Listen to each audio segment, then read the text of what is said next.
Hey, welcome back to Matt's Garage DIY. Today we are going to do a complete teardown and reassembly of a Cooey 84. This was later rebranded as the Winchester 840. It's a super simple single shot break action 12 gauge shotgun. I'm eventually going to be building a survival shotgun out of this, but today we're going to go through how you completely disassemble this. Saw some stuff about sort of the basic breakdown, but nobody really seemed to get into kind of the guts or the meat and potatoes, so thought I'd put together a little video to show you how that's done.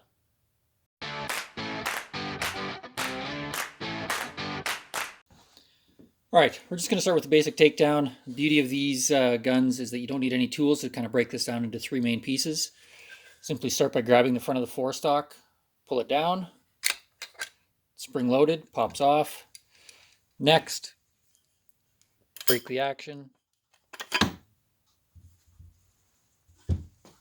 There you go. Your gun is now in three pieces.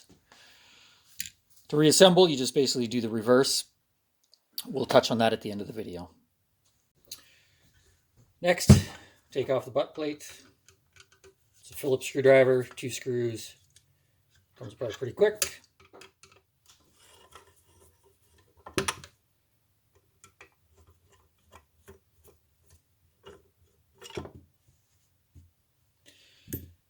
Inside here is a 7/16 nut.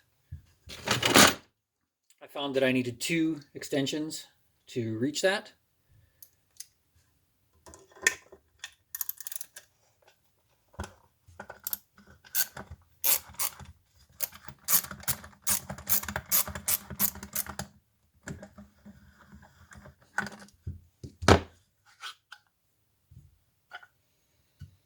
All right. Now the fun begins. All right, first thing that we're going to do is remove the hammer spring assembly.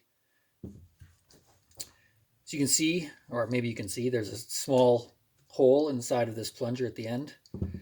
As you pull the hammer back, there's a small hole inside that lines up. Drop a finishing nail all the way through, like that. At that point, that keeps this entire assembly compressed.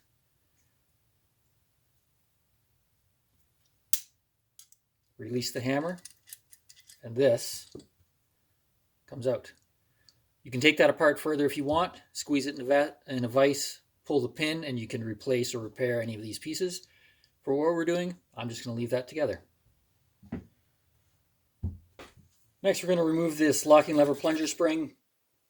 You can pry that out with a screwdriver. There's sort of a little dimple that the point at the front sits in. I ended up putting it back in was a little more challenging. I ended up buying a pair of cheap needle nose pliers, cut one of the jaws short, and then filed a little V in it so I could use that as sort of a improvised spring compressor.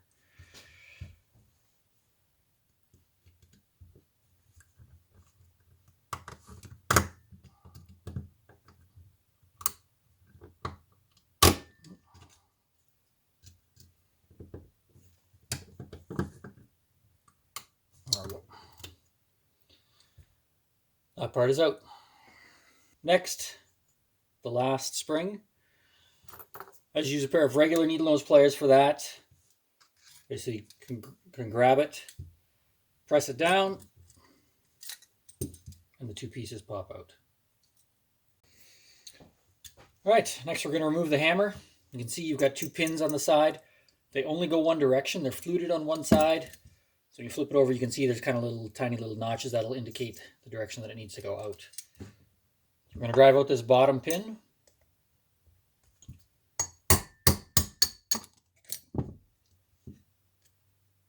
So it falls out, the hammer then comes out.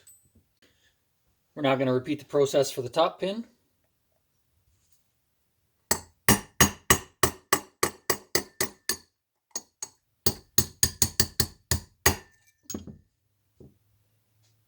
That is now fallen out as well. Basically, this piece now falls right out. Your brake lever pulls out the top. To remove the firing pin, take this little screw out the side.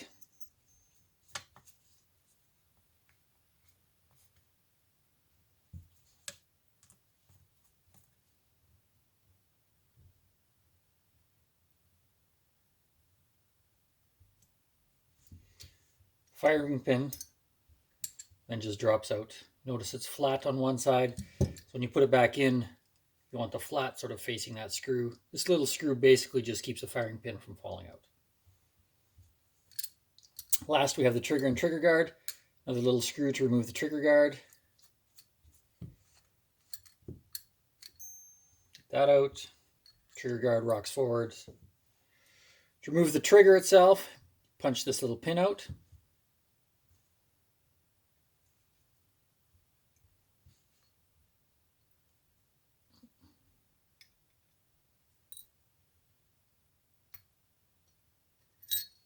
Slides out. There's your trigger, tiny little spring, and the pin.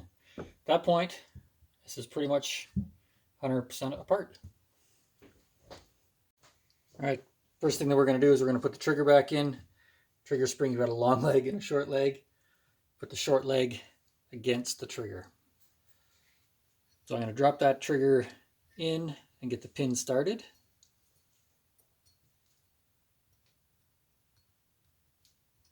Once it's in far enough to hold the trigger, again keeping that short leg against the trigger, put the pin, put the spring in place. There you go. My trigger is now set to go. All right, next up, firing pin and screw. Drop that firing pin in. Again, I keep the flat, I guess you call that, towards the right side, or the side that the screw goes in. A little hard to, you basically just drop it in the whole pointy end down.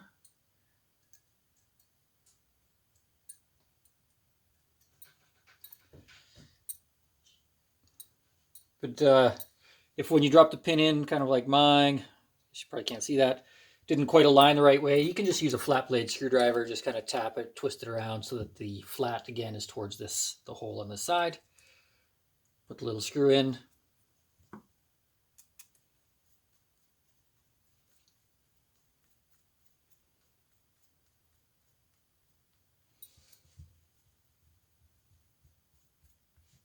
Firing pin is in. Basically just held there by gravity right now. So you can see I can easily tap that back with my finger, but it doesn't fall out. Next we're putting in the locking bolt connecting rod, and the top lever. You slide the locking bolt in. Top lever down through the top. Then you can slide that connecting rod all the way forwards. Now when you look through this top hole, you can just move the connecting rod up and down so that the holes inside line up with the hole outside. Slide the pin through. Just be keeping in mind this fluting around the top edge and that the pin will only go in one direction.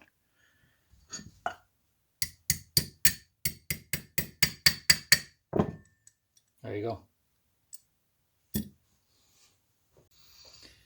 Next we're going to insert the hammer. Pull the trigger back. Slide the hammer in through the top. You want the hole in the hammer to line up with this hole through the frame.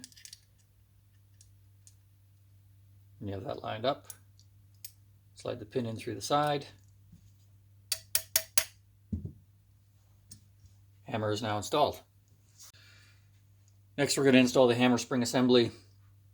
That's this group of pieces. We still have our finishing nail in place. So you put this in. It's going to ride against the back of the hammer with the longer leg towards the top.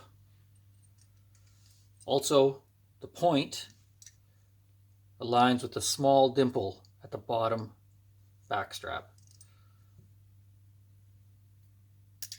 And put that in place.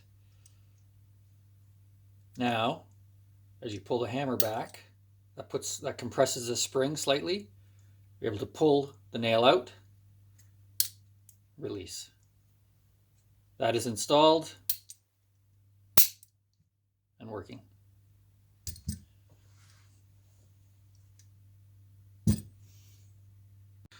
Almost done. Now for the connecting rod, plunger, and spring. Again, point goes against the back of the connecting rod. There is a small dimple on the left-hand side. So this point needs to align with that dimple. Also, as the spring is compressed, this plunger will start to protrude out the back. That goes, if you're looking from the back side, that will go on this top left hole. So as it's compressed, it will sink into this hole right here.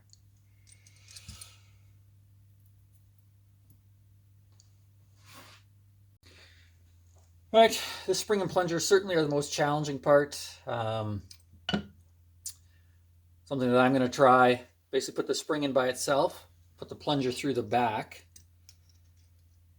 That shows me where the proper sort of alignment is, because one of the problems I'm having is as I compress the spring, the back wants to slide down, and then as it compresses, the plunger doesn't line up with the hole. So this basically holds my spring in the right place. I'm not going to flip it over. Just clamp this back with a pair of vice grips. This will sort of give me a surface to press that spring down against, but prevent it from passing the hole. Hopefully that will make it easier to line everything up.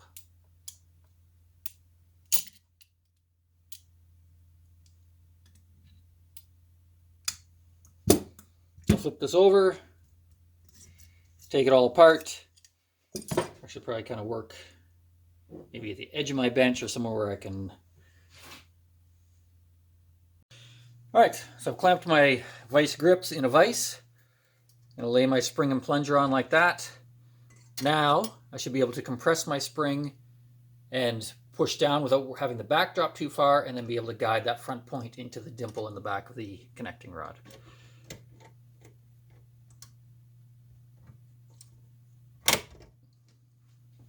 All right, looks like it's gone a little bit too far. Should be able to just wiggle that around and adjust it with a.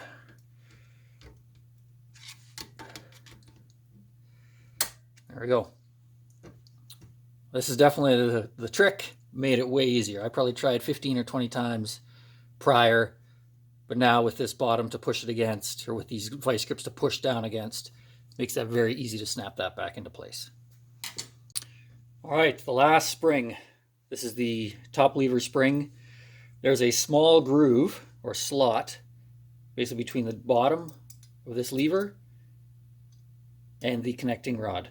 So I push down on that top lever, pull up on the connecting rod, sort of to make that gap kind of right in here as big as possible. This flat edge needs to fit in there. Similar to this plunger and spring, I need to compress so that this leg starts to stick out the back of the spring. That will push through this middle hole, and then I should be able to slide the slot into the space between the connecting rod and the top lever.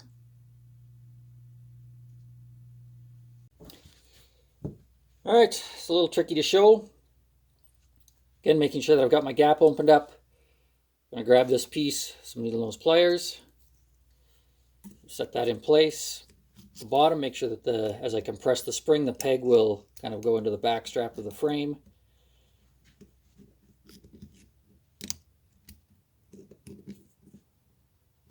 Pressing down.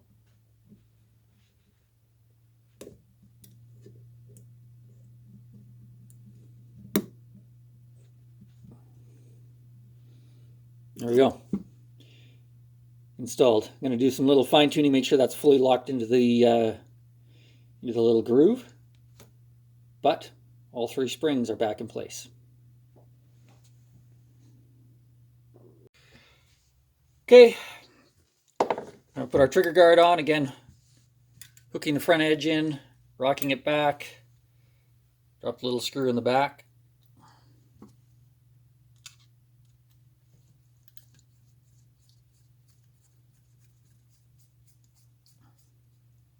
Now we can slide our stock back on.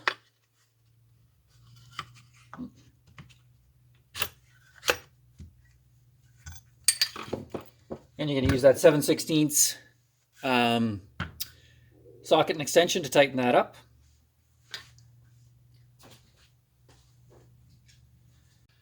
Okay, time for final reassembly. I've tightened up the bolt that goes through the stock. Put the butt plate back on.